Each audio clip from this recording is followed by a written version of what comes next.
summary of Against Creativity, done by Basmo.app. Centuries ago, creativity was the domain of the gods, who could conjure up new worlds. Then came the Enlightenment, and creativity became a form of art. Think composers, painters, and playwrights could communicate complex ideas through play. Today, creativity brings us beyond what we already know. Decades after the emergence of the creative works and practices that shaped the 20th century, neoliberalism has significantly impacted every aspect of our lives. The ideology, which posits society as an economic marketplace and people as rational, self-interested actors within that marketplace, expanded its reach throughout the 1980s and 90s in countries like the United States and the UK. As neoliberalism rose to power, creativity was redefined. Instead of being something that inspires and is molded by the individual, it became a skeleton key to economic success. Today, employers want applicants who are creative, innovative, and entrepreneurial. People want to feel like more than machines. It's why studies show that despite an uptick in tech companies and freelancers, Americans are getting more attached to their jobs and employers than they have in years past.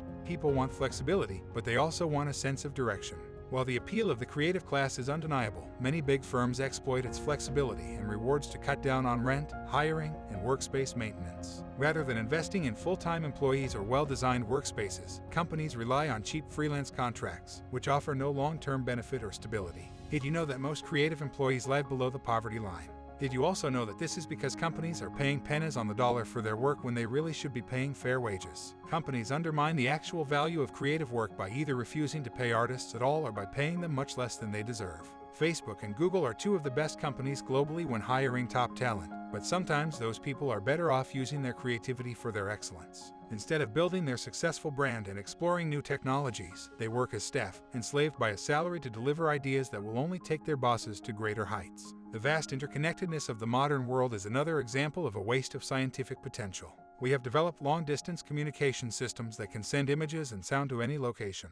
They have been fashioned by companies like Uber and Airbnb, having the ability to revolutionize how we live. Still, instead of using their technology for monetary gain, they turn once friendly acts into financial transactions. We must keep a close eye on how technology can be used in ways other than to reinforce capitalism, and try our best to keep creativity from being overly monetized into private hands. In 2009, the trendy town of Wynwood, Miami, was dramatically transformed by street artists worldwide. The entire area became an oasis of colorful art and culture overnight.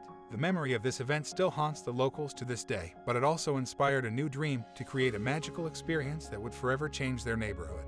This creativity was not a result of natural human interaction to collaborate, but was orchestrated by prominent real estate companies to attract high-paying clients to live within the area. Here's the thing, the only thing that differentiates your city from the copycat cities is its unique qualities. By mixing strategic, creative, and ultimately attention-grabbing design interventions in your local community, you're building something more meaningful than just a space with pretty looks. You're creating something that helps both new and residents feel so connected to their neighborhood that they want to stick around. An actual creative city policy would look at areas as communities to be nurtured rather than as commodities to be bought and sold.